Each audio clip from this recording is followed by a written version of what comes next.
자, 다음 주제로 넘어가 보죠. 곧 8월입니다. 8월이 되면 광복절이 있고 광복절에는 대개 대통령의 광복절 특사가 있죠. 이 광복절 특사에 과연 조국 전 조국혁신당 대표가 포함될지가 관심사로 급격히 떠오르고 있습니다. 이런 가운데 국가의전서열 2위인 우원식 국회의장이 지난 9일에 조국 전 대표를 접견한 사실이 알려졌습니다. 자, 박진원 논술위원께서 설명해 주시겠습니까? 이거 면회가 상당히 좀 오래전에 이루어졌는데 네. 뒤늦게 알려졌군요. 그렇습니다. 지난 9일이니까 이재명 정부 출범하고 한 달이 약간 지나서 네. 이루어진 것으로 보이고요. 공교롭게도 우원식 국회의장이 9일에 조국 전 대표를 접견했고 또 10일에는 이제 박상기 전 법무부 장관을 비롯한 이제 법대 교수들이 네. 또 사면 요구 탄원서를 내기도 했었는데 아무래도 이제 새 정부 출범 한 달이 지난 시점에서 뭔가 조국 전 대표에 대한 사면 논의를 좀 이끌어내야 된다라는 공감대가 있었던 게 아닌가 하는 추측이 있고요. 또 우원식 국회의장이 이제 접견을 했는데 이 접견 방식 자체가 이제 장소 변경 접견이라 그래서 네. 사실 이제 우리가 일반적으로 얘기하는 그 특별 면회 같은 겁니다. 그래서 보통 면회를 하면은 이 교도관들이 동석을 해서 어떤 얘기를 하는지 이렇게 다 검증을 하고 그런 과정이 있는데 약간 이제 별도의 장소에서 좀 특별하게 접견이 이루어진 것으로 보이는데 이게 무슨 특혜는 아니고 특별 접견을 신청해서 받아들여지면은 이런 형태로 좀 접견이 진행된다고 하고요.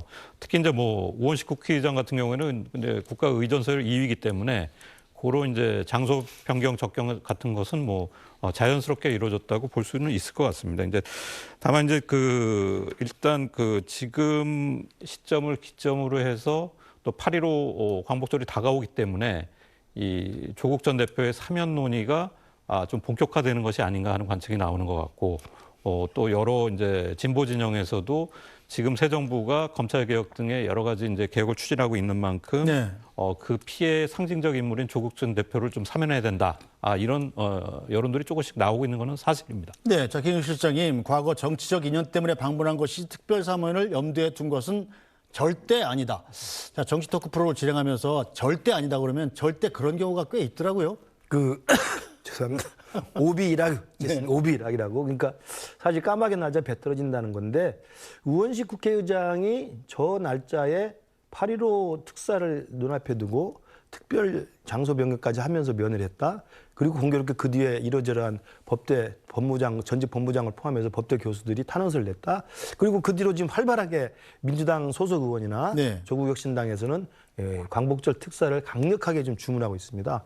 저는 일련의 기획된 시나리오들을 한쪽에서 움직이는 게 아닌가 생각을 하는데요. 뭐 일각에서 이미 6월 3일 대통령 선거 끝나고 이재명 정부가 등장했을 때 일찍부터 조국 전 대표에 대한 사면 이야기는 나왔습니다. 그러나 임기 초반에는 이재명 정부도 부담스럽기 때문에 이 부분을 계속 사실은 언급하지 않고 넘어갔는데 네. 지금 또 8.15 광복절 특사 날짜가 다가오니까 아마 이렇게 발빠르게 움직이는데 저는 개인적으로 국민들이 판단할 문제고 국민들의 눈높이에서 좀 판단해야 한다고 생각합니다.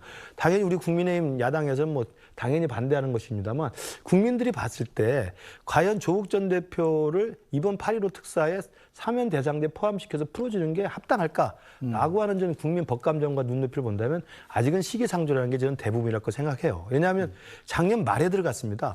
그전에도 계속 법꾸라지처럼 계속 미뤄오다가 작년 말에서야 감옥에 들어갔고 감옥에 들어가니 지금 받은 게 징역 2년의 실형 아닙니까? 네. 그러면 거의 실제로 살아야 복역해야 될 형기의 4분의 1 정도 지난 거예요. 그럼 사실은 이게 특별사면이나 가석방 대상에도 요건이 되지 않습니다. 그렇기 때문에 저는 뭐 모르겠습니다. 이재명 정부나 이재명 대통령이 사면권이 본인의 권한이라고 해서 뭐 정치적 고려를 통해서 사면을 할지 안 할지 모르겠습니다만 가장 중요한 건 국민들의 눈높이, 국민들의 법감정이다. 그걸 본다면 지금은 8.15 특사에 조국 전 대표를 듣는 건 국민들이 납득하지 못할 것이라는 게 제 생각이고 네. 야당의 생각입니다. 네, 자, 이런 상황에서 그런데 여당 내에서는 공개적으로 조국 전 대표의 사면을 요구하는 목소리가 나오고 있습니다.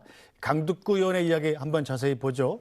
자, 조국 전 의원의 8.15 사면을 건의한다. 그와 그의 가족은 이미 죗값을 혹독하게 치렀다. 만약 그가 검찰 개혁을 외치지 않았다면, 윤석열을 반대하지 않았다면 이런 일을 당하지 않았을 것이다. 어찌 보면 이 대통령이 겪었던 정치 검찰의 표적 수사와 판박이다. 이렇게 주장을 했습니다. 자, 소영주 부대변인, 네. 사면은 법무장관 관할이죠. 그렇습니다. 법무장관이 새로 된 정성호 법무장관 같은 경우도 이 조국 전 대표 같은 경우 형이 지나치다 이렇게 얘기를 했다는 것은 사면을 건의할 가능성이 높다 이렇게 좀 확대 해석할 가능성도 있는 것 아닙니까? 뭐 확대보다는 그냥 해석할 수 있죠. 네. 일반적으로 법무부 장관이 조국 전 장관의 형 자체 그리고 겪었던 일에 비해서 지금 현재 복역하는 것들이 국민적인 눈높이에서 조금 가지 않나. 사실 조국 전 장관의 가족들이 일반 수사, 일반인들에 대한 입시 비리에 대해서 수사를 하면서 이런 식으로 했을까라는 부분에 있어서는 거의 뭐 너무나 지나치게 윤석열 정부, 윤석열 검찰이 했던 건 사실입니다. 거의 도륙을 당했죠. 온 가족이 거의 뭐 원점으로 인생이 돌아갈 정도로 수사를 해서 결국에는 조국 전 장관이 2년 실형을 하는 것이고, 뭐 김근식 위원장께서 조국 전 장관이 버꾸라지처럼 피하다가 인제 들어갔다고 하는데 이거는 항소심 재판에서 구속을 안 시켰던 것뿐이고요. 대법원 확정이 될 때까지 법원이 판단한 것이지 네. 조국 전 장관이 피해 다니면서 이거를 얻어낸 결과는 아니다라는 점은 다시 한번 좀 확인시켜드리고 싶습니다. 다만 이제 대법원 확정된 뒤에 지금 이제 수감 생활을 하는데 정치권에서는 당연히 조국 사면에 대해서 주장할 수 있고 나올 수도 있습니다. 네. 뭐 민주당 내에서도 그럴 수 있고요. 그다음에 그 법무장으로서 생각을 얘기할 수 있는데 이 사면론은 앞서도 얘기했듯이 대통령의 고유 권한 아니겠습니까? 네. 그래서 국민적인 여론도 살펴봐야 될 것이고 여야 형평성도 봐야 될 것이고 통합에 대한 어떤 사면이 되는 것이도 살펴봐야 하기 때문에 그냥 건의를 한다고 해서 그게 네. 될 리는 없을 것 같고요. 조국 전 장관이 이 정도로 나온다면 그러면 송영길 전 대표도 여기에 나와야 될 거 아닙니까? 네. 사실 돈봉투 사건으로 예를 들어서 수사를 당하고 기소가 됐지만 결국에 돈봉투 사건은 무죄가 되고 별건의 수사로서 지금 구속돼서 보석 신청된 상황이기 때문에 이런 억울한 부분을 바로잡았다고 했을 때는 조국, 송영길 이 두 분은 정치적으로 사면을 해줘야 되지만 사실 8월 15일이면 얼마 남지 않았습니다. 과연 이 부분이 국민적 여론이 숙성이 된 상태에서 이루어질 수 있을지 아직은 정치권의 주장으로만 받아들이는 것들이 조금 더 상식적이지 않을까. 네. 그래 보입니다. 네, 박준호 의원실은 그런데 조국 혁신당에서는 지난 대선 때 돌이켜보면 대선 후보도 내지 않고 또 민주당의 그 이후에도 계속 정치적으로 협력을 해주면서 사실상 이 조국 혁신당 전 조국 대표를 사면해달라 이런 청구서를 내미는 것 아니냐 이런 분석도 있어요. 네, 말씀하신 대로 이제 조국 혁신당은 지난 대선에서 별도로 후보를 내지 않았고 결과적으로는 이제 당시 이제 민주당의 이재명 후보를 지원하는 결과가 모양새가 됐고요. 또 특히 조국 혁신당 같은 경우에는 이제 검찰 개혁에 대해서 강한 요구를 해왔고 또 검찰 개혁에 대해서도 구체적 대안을 많이 제시하면서 이 검찰권 남용의 부작용을 일관되게 지적을 해왔습니다. 물론 여러 가지 이제 조국 대표 전 대표 건도 있고 그랬고요. 특히 이제 지금 조금 주목되는 점은 지금 다른 정당들은 다 이제 전당대회 시점을 잡고 있는데. 지금 조국 혁신당은 전당대회 시점을 아직 잡지 않고 있습니다. 그것은 역시 이제 조국 전 대표의 정치적 사면을 염두에 두고 약간 이제 기다리는 모양새로 보이거든요. 네. 그런 점들에 보면은 지금 이재명 정부에 대해서 조국 전 대표의 그 사면을 약간 이제 청구서 형식으로 좀 내미는 그런 상황인 거는 맞아 보입니다. 네. 다만 이제 지금 대통령실의 고민은 구체적으로 이 건에 대해서 이제 그 대통령의 고유 권한이다라는 기본적 입장만 밝히고 있는데 사실 이제 결과적으로 보면은 사면은 필요하지만은 시점에 대해서 굉장히 고민을 하는 그런 입장인 것 같고요. 또 이 정권 초에 정치인 사면에 대한 부담이 있습니다. 이제 진보 진영 인사를 사면할 경우에 보수 진영 인사와의 형평성 문제를 또 보수 진영에서 많이 공격을 할 것이기 때문에 그런 부담이 있고요.